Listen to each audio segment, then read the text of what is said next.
제3장 강의 여호수아서 15장 말씀입니다.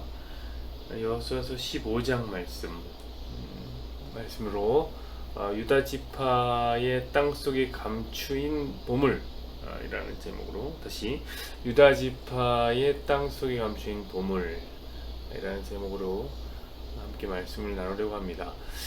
자, 오늘 본문은 제목에서도 알겠다시피 유다가 정복한 땅, 그리고 유다가 배분받은 땅에 대한 이야기입니다. 오늘 그 기록된 지명들이 쭉 나오는데 15장에 보면 그 기록된 지명들을 점으로 이제 찍어서 선으로 이어나가면 유다 지파의 지도가 완성이 되는 본문입니다. 그러니까 어찌 보면 오늘의 본문은 매우 실제적이고 단편적인 그런 어떤 지식을 전달하는 본문으로 보입니다. 그냥 이제 지도라는 기호를, 지도는 다 기호잖아요. 지도라는 기호를 글자로 바꿔 놓으면 오늘 본문이 되지 않을까, 그렇게 생각이 든단 말이죠. 그렇게 보인단 말이죠. 그러나 사실 오늘 본문에도 역시 마찬가지로 예수님에 대한 이야기, 즉 복음의 정수가 숨어 있습니다. 저와 여러분이 오늘은 매우 짧은 시간이지만, 새벽에 매우 짧은 시간이지만 오늘 이 아침에 그 복음에 도달하시기를 부탁드립니다. 그래서 이제 사족은 다 빼고 매우 임팩트하게 들어갑니다. 한번 따라 보십시오. 자, 다시 말씀드리지만 오늘 본문은 유다 지파의 땅에 대한 이야기, 유다 지파가 살게 될 땅에 대한 이야기입니다. 그것이 이제 1절부터 12절까지의 메시지로 나옵니다. 그래서 제목적으로 하면 유다 지파의 땅 이렇게 나오는 거죠. 그리고 이제 중간에 잠시 딴 이야기가 나왔다가 그리고 20절부터 무려 63절까지, 오늘 성경을 읽지 않는 이유가 있어요. 63절까지 됩니다. 63절까지는 유다 지파가 살게 될 그런 구체적인 지명이 마구마구 산발적으로 기록되게 됩니다. 그래서 이제 뒷부분은 유다 지파 자손의 기업, 처음은 유다 자손의 땅, 뒷부분은 유다 자손의 기업, 이렇게 연결되는 거예요. 똑같은 얘기입니다. 사실 땅이나 기업이는 똑같은 얘기거든요. 똑같은 얘기예요. 자, 그러면 중간에 나오는 이야기는 무엇일까요? 그거는 이제 13절부터 19절까지 이야기인데, 이 이야기가 뭐냐면 갈렙이 자기가 받은 기업이 헤브론, 우리 어제 공부했잖아요. 헤브론 중에서 그 드빌성이라는 곳을 정복한 그 온니엘이라는 사나이에게 자신의 딸인 악사를 주는 매우 특이한 이야기가 등장합니다. 여러분, 이제 한번 생각해 보십시오. 만약에 오늘 본문이 유다 지파의 지형, 그리고 이제 지리에 대한 그냥 단편적인 지식을 전달하는 본문이라면, 여러분 생각해보면 중간에 붙어있는 이야기, 이거 굉장히 쓸모없는 이야기가 아닌가요? 삭제해버리면, 그리고 쭉 연결하는 게 훨씬 더 매끄럽고 자연스럽지 않을까요? 어차피 다 유다 자손의 땅과 유다 자손의 기업에 대한 이야기니까, 그렇죠? 쭉 이야기를 연결하는 것이 훨씬 더 효율적이죠. 근데 여러분, 성경은 유다 지파의 땅을 설명하는 중에 갈렙과 그의 딸 악사, 그리고 그의 사위가 되는 온니엘에 대한 이야기를 갑자기 툭 등장을 시킵니다. 왜 그럴까요? 이유가 없지는 않겠죠. 왜냐면 오늘 본문이 바로 그 유명한 그 수미상관 본문이기 때문에 그렇습니다. 수미상관, 이제는 좀 이해가 되시죠? 아시죠? 자, 앞과 뒤에 똑같은 이야기를 배치하고 중간에 좀 결이 다른 이야기를 넣는 것이죠. 마치 샌드위치처럼요. 샌드위치는 앞과 뒤에 빵, 그리고 가운데는 결이 다른 고기 패티를 넣습니다. 그런데 이제 이 이야기가 서로 상관이 없는 게 아니라 맛이 어우러져야죠. 자, 앞과 뒤 이야기를 강조하기 위해서 가운데 이야기를 첨부하는 문학적 기법이 뭐냐면 우리 수미상관이라고 이야기했습니다. 자, 앞과 뒤의 이야기가 뭐라고 했습니까? 그 유다 지파의 땅 이야기예요. 그렇죠? 유다 지파의 땅. 그러니까 유다 지파의 땅 이야기가 단순한 지리 정보를 전달한 내용이 아니라는 거죠. 그래서 가운데에 첨부된 갈렙의 이야기가 있는 겁니다. 수미상관. 와, 아침부터 어렵다. 그렇죠? 목사님, 새벽부터 너무한 거 아닙니까? 그렇게 생각하실 수 있는 분들이 있을 겁니다. 그러나 여러분, 가만히 생각해 보십시오. 여러분 수능 공부할 때 새벽같이 일어나서 공부하지 않았습니까? 그쵸? 왜 그런 거예요? 대학 가려고 그런 거예요. 그때는 일부러 새벽에 일어나서 공부를 했어요. 왜냐면 이제 새벽 시간이 집중이 잘 되거든요. 그런데 한번 생각해 보세요. 여러분, 지금 우리가 지금까지 살면서 그 수능 공부할 때 공부했던 거 얼마나 써먹고 있습니까? 거의 안 써먹지 않나요? 대학 들어갈 때 딱 한 번 써먹는 거예요. 그리고 다 잊어버립니다. 그리고 살아요. 여러분, 그런데 딱 한 번 써먹을 공부를 위해서도 새벽에 일어나서 그렇게 머리 싸매고 공부를 했는데, 영원히 써먹을 여러분의 생명을 위한 하나님의 말씀을 어째서 공부를 안 합니까? 공부하기 싫습니까? 여러분, 그건 잘못된 거죠? 여러분, 오늘 공부하는 거예요. 영원한 것에 시선을 두고 살아가는 것, 그것이야말로 지혜로운 것 아니겠습니까? 여러분 잘 모르겠으면 듣고 또 들으세요. 그러면 그 얘기구나. 듣고 또 들으시면 압니다. 자, 여러분, 그렇다면 돌아와서 오늘 유다지파의 땅 이야기는 어떤 복음적인 메시지를 담고 있는 것일까요? 여러분, 성경에서 유다지파가 가지는 의미는 매우 특별하죠? 그렇죠? 유다지파라는 의미가 특별해요. 왜냐하면 예수님이 바로 그 유다지파에서 출생하기 때문입니다. 그래서 예수님의 또 다른 이름이 뭐냐면 유다지파의 사자, 이런 것이 예수님의 이름이 별명입니다. 그런 이유에서 유다지파의 족보도 여러분 중요하고요, 유다지파의 땅도 중요한 거예요. 왜냐하면 결국 유다지파에서 예수님이 오시기 때문에 그렇습니다. 또한 성경에 등장하는 유다지파의 인물들은 대개 많은 경우 예수님의 모형으로 사용되는 경우가 있습니다. 예를 들어서 가장 대표적인 인물이 누구일까요? 저와 여러분이 다 잘 알고 있는 인물이죠. 다윗입니다. 다윗은 유다지파의 자손으로 왕까지 오른 인물입니다. 뭘 모델링하고 있는 거죠? 자, 만왕의 왕으로 오신 예수님을 설명하기 위해서 보내진 그 예수님의 모형, 바로 다윗입니다. 그래서 이제 다윗 왕이 왕으로 오르는 그 대관식을 보면 어떤 시를 쓰냐, 어떤 얘기를 하냐면 메시아 예언시 시편을 불렀다고. 자, 다윗 왕이 왕으로 오르는데 왜 메시아 예언시를 부릅니까? 서로 이렇게 연결이 되어 있는 것입니다. 물론 우리가 이제 오해하지 말아야 할 것이 있습니다. 그것은 뭐냐면 다윗의 모든 면이, 모든 부분이 메시아와 같다, 이렇게 착각하는 것은 매우 심각한 오해입니다. 여러분, 비유와 상징이라는 것은요, 그 어떤 특정한 부분에서 맞아떨어지는 거예요. 예를 들면 내 마음은 호수다, 이 메타포죠. 그럼 내 마음에 진짜 물 차 있습니까? 물 찼나요? 수용할 수 있나요? 그런 거 아니란 말이에요. 그냥 넓고 잔잔하다, 넓고 잔잔하구나 라는 면이 비슷한 것입니다. 여러분, 가만히 보면 다윗이 얼마나 나쁜 사람입니까? 그렇죠? 다윗 되게 나쁜 사람이에요. 강간죄, 살인죄까지 범한 범죄자입니다. 그런 면 역시 예수님을 닮았다, 이렇게 생각해서는 안 되는 거죠. 자, 어떤 면이 닮는 거예요.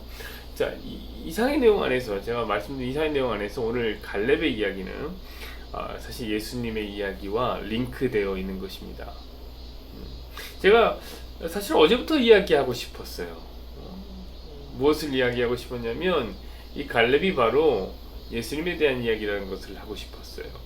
자, 어제 이제 갈렙이 헤브론 땅을 달라고 하고, 그렇죠? 14장에 그 헤브론을 차지하는 이야기가 나왔단 말이에요. 기억하십니까? 바로 어제 이야기죠. 바로 그것이 하나님의 약속에 순종하여 하나님 나라를 정복하는 메시아 예수님의 모형이 되는 것입니다. 여러분, 제가 어제 갈렙이 왜 헤브론을 달라고 했다고 했죠? 거기가 좋아서, 그 땅 좋아서 달라고 했다고 했나요? 아니라고 그랬죠? 거기 하나도 안 좋아요. 거대한 평지가 아니라고 했어요. 거기 산지라고 해요. 이름이 산지, 헤브론 산지예요. 이 산지를 내게 주소서. 그럼 여러분 거기 농사 못 지어요. 싸움하기도 힘들고, 그렇죠? 근데 왜 그 땅을 달라고 하는 거죠? 이유는 하나예요. 뭐가 이유냐? 하나님의 약속에 순종하기 위함이에요. 다른 이유가 없어요. 여러분 사실 예수님이 그러하셨죠. 여러분 예수님이요, 눈에 보기 좋은 거, 풍성한 땅, 그런 땅을 하나님 나라로 정복하기 위해서 오신 분이 아니란 말이에요. 여러분 사실 예수님이 정복하시는 땅이 있는데 그게 뭔 줄 아십니까 여러분? 그 진짜 우리가 흙으로 밟는 그런 땅인가요? 예수님이 정복하는 땅이 그런 거 아니죠. 그 예수님이 정복하는 땅은 뭐냐면 저와 여러분이라. 자, 성도가 바로 하나님 나라 아닙니까? 여러분 우리가 알다시피 여러분 교회 하면 뭐예요? 교회는 건물입니까? 건물 아니란 말이에요. 만약 교회가 건물이면 우리는 교회 없죠. 그렇죠? 교회는 건물이 아니라 구원받은 성도들의 모임 그 자체가 교회인 것입니다. 그것처럼 천국도 어떤 장소나 땅, 물리적인 자리가 아니란 말이에요. 무엇이 천국이냐? 성도가 천국이에요. 자, 새 예루살렘 성이 바로 성도들로 이루어진 하나의 유기체, 예수님을 딱 머리에 두고 성도는 그의 몸이 되는 한 세 사람인 것입니다. 자, 예수님의 일이 바로 그 성도들을 정복하는 일이에요. 찾아가서 정복하는 거예요. 복음이 가서 침략하는 거예요. 천국이 가서 침략하는 거예요. 그것도 어떤 성도요? 택함을 받은 성도들을 이 땅에서 찾아내서 하나님의 기업으로 삼는 것이 예수님의 일이에요. 자, 제가 뭐라고 그랬죠? 어떤 사람을 정복한다고요? 예수님 보기 좋은 사람 선택하는 것입니까? 착한 사람? 도덕적인 사람? 농사지으면 많이 풍성한 것들을 맺을 사람? 그런 사람을 선택하는 것입니까? 아니라고요.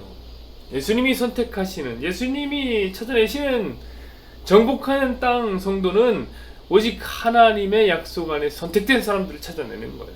자, 그것이 바로 헤브론을 정복하는 유다 지파의 갈렙이라는 사람, 그 그림 속에 담겨져 있는 복음입니다. 여러분, 이 갈렙이요, 유다 지파예요. 유다 지파. 갈렙이 왜 유다 지파로 오는지 아시겠습니까? 그 예수님 모형이에요. 그리고 왜 헤브론을 정복하는지 아시겠죠? 그런 의미에서 하나님이 선택받은 사람들을 택해낸다, 정복해낸다, 그 얘기입니다. 게다가 여러분이 헤브론이요, 매우 의미 있는 땅인데, 헤브론이라는 땅은 그 유다 지파인 다윗, 전에 아까 얘기했죠? 다윗 굉장히 예수님 모형과 닮았다고 그랬죠? 그 다윗이 처음으로 왕이 된 장소가 어디냐면 바로 그 헤브론입니다. 기가 막힌 연결이죠. 성경 기가 막히죠. 유다 지파의 땅에서 유다 지파가 왕이 되는 얘기죠. 자, 그리고 오늘 본문의 이야기에는 그 갈렙이 속하여 있는 그 유다 지파의 또 다른 그리스도의 모형이 나오는 거예요. 그게 누구냐? 바로 온니엘이라는 사람이에요. 온니엘. 자, 여러분 성경을 관심 있게 보는 사람, 성경을 좀 의미 있게 주의를 기울여서 보는 사람들은 아마 이 온니엘이라는 이름을 들어봤을 겁니다. 여러분 온니엘 어디서 들어봤나요? 아시겠어요? 어디 나오냐면 바로 사사기에 나오는 인물이에요. 사사기. 사사기는 총 12명의 사사가 나옵니다. 그 중에 첫 번째 사사가 누구냐? 바로 온니엘입니다. 바로 오늘 본문에 등장하죠. 온니엘. 갈렙의 사위이기도 한 온니엘입니다. 동일 인물이에요. 자, 여러분 사사들이요, 성경에서 어떤 역할을 하는 줄 아세요? 어떤 역할로 등장하는 줄 아세요? 그것은 바로 이제 여수아담이 사사기인데 구원자가 되신 예수님의 모형으로 등장하는 사람들입니다. 사사들 자체가 예수님 모형이에요. 여러분 사사기가 어떤 구조로 되어 있습니까? 일단은 이스라엘 백성이 하나님 모른 채예요. 하나님 없이 잘 살아요. 자기 소견에 옳은 대로 살았다. 이게 이제 사사기 후렴구거든요. 이게 계속 반복된 거예요. 하나님 없이도 자기 소견에, 자기 마음에 끌리는 대로 살았다. 그럼 어떻게 되느냐? 이스라엘이 이제 이방 국가의 종이 되거나 괴롭힘을 당하게 됩니다. 결국 이스라엘이 이제 기브업하고 깨닫고 후회하고 하나님 앞에 회개하게 되는 지점에 이르죠. 자, 그때 하나님께서는 이스라엘에게 구원자 하나를 보내주십니다. 그게 누구예요? 그게 사사들이에요. 사사들. 그게 12번 반복되는 거예요. 그게 사사기죠. 자, 누가 떠오릅니까, 여러분? 그 사사를 생각할 때 예수님 떠올라야지 정상인 거예요. 여러분, 예수님의 이름의 뜻이 뭐예요? 자기 백성을 저희 죄에서 건져 주실 분. 사사가는 역할이죠. 그게 예수님이에요. 바로 구원하시는 사사로서 이 땅에 오시게 된 것입니다. 자, 그 사사 중에 첫 번째 사사가 누구라고요? 온니엘. 하나님은 나의 힘이다. 온니엘. 여러분, 그 온니엘이 오늘 여호수아 본문에 등장하는 것입니다. 여러분, 그걸 아셔야 돼요. 자, 오늘 본문에 등장하는 온니엘, 샌드위치의 가운데 부분에 삽입된 이 온니엘의 이야기가요, 놀랍게 토시 하나도 빠지지 않고 그대로 어디 나오냐면 사사기 1장에 등장합니다. 나중에 한번 찾아보세요. 사사기 1장 11절부터 20절까지 보세요. 오늘 본문과 똑같은 내용의 에피소드가 등장한단 말이에요. 왜 그럴까요? 오늘 본문의 이야기가 바로 구원자이신 예수님을 드러내는 그 사사기의 이야기와 똑같다. 그냥 지리정보를 알려주는 게 아니다. 그 얘기죠. 그 내용을 보자고요. 자, 오늘 가운데 들어있는 토막입니다. 어떤 얘기를 하는 거냐면 갈렙이요, 사람들에게 공지를 합니다. 어떤 공지입니까? 자, 누구든지 하나님이 약속하신 그 헤브론 땅 중에 드빌 성을 차지하는 사람에게 내 딸 악사를 주겠다. 그랬더니 온니엘이라는 사람이 그 땅을 툭 차지하고 나서죠. 그러자 갈렙이 약속한 대로 악사라는 여인을 줍니다. 그러자 이제 온니엘이 악사라는 여인을 차지하게 되는 이야기죠. 자, 땅을 차지했더니, 보세요. 땅을 차지했더니, 정복했더니 결혼 생활이 시작되는 거예요. 여러분, 이것은 복음의 기초 중에서 가장 기초죠. 여러분, 천국은 뭐 하는 데입니까? 하나님 나라는 뭐 하는 데는 겁니까? 예수님과 교회가 혼인잔치하는 곳이에요. 자, 이 결혼, 이 천국 안에 담겨있는 결혼의 메시지는 성경에 정말 많이 나오는, 정말 많이 반복되는 중심 주제 중 하나인 것입니다. 예를 들면 호세아와 고멜, 솔로몬과 술람미, 보아스와 룻, 이런 거, 가나의 혼인잔치, 정말 많은 에피소드들이 이 천국에 담겨있는 혼인잔치를 보여주는 장치들이죠. 자, 그 중에 하나가 뭐냐면 오늘 본문도 있어요. 그게 바로 오늘 악사라는 여인과 온니엘이라는 사람의 결혼의 이야기입니다. 자, 오늘 본문에서 악사라는 여인이 등장합니다. 그녀는요, 사실 아무것도 한 게 없어요. 아무것도 하지 않았어요. 그렇죠? 근데 이 여인의 남편인 온니엘이 전쟁을 해서, 이 온니엘이 싸워서 기업을 그녀가 얻게 됩니다.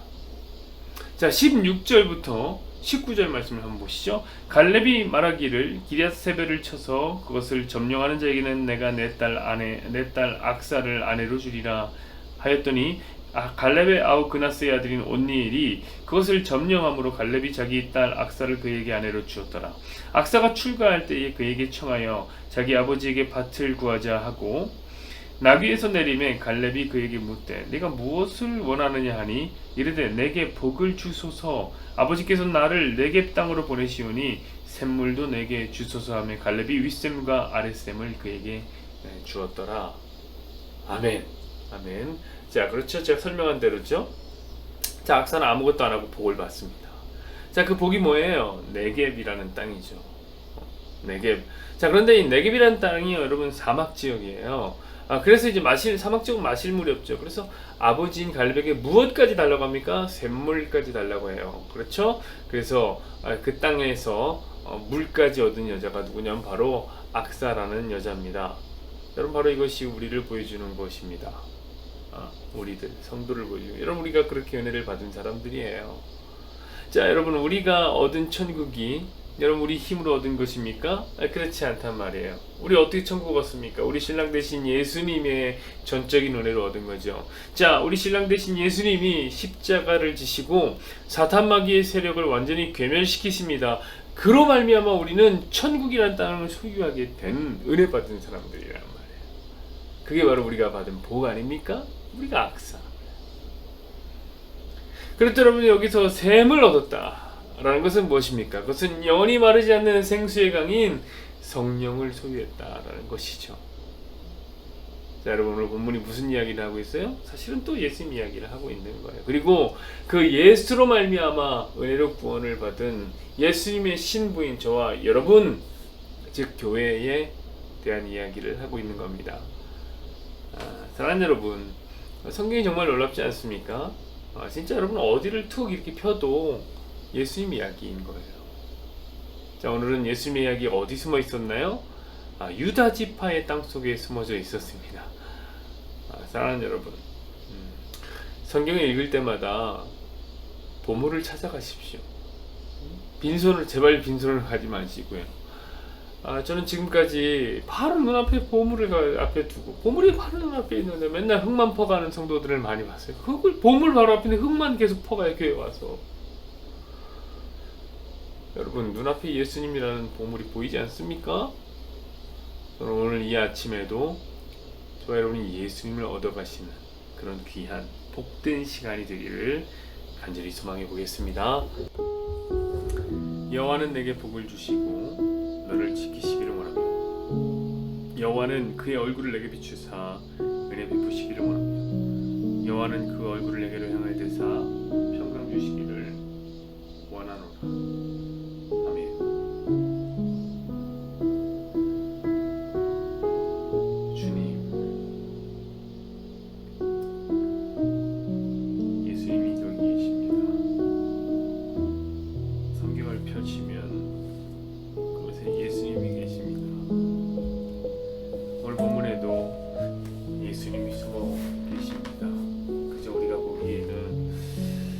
유다 지파의 땅, 그것에 그냥 단편적인 지식 전달인 것 같아도 성경 우리에게 다시 예수님을 드러냅니다. 우리의 신랑 되신 예수로 말미암아 우리가 은혜로 복을 누리는 그 놀라운 복음의 정수가 오늘도 적혀 있습니다. 진짜 아무것도 하지 않았는데 우리 신랑 되신 예수님께서 그 땅을 정복함으로 말미암아 우리가 그 땅을 소유하게 되는, 하나님, 우리가 바로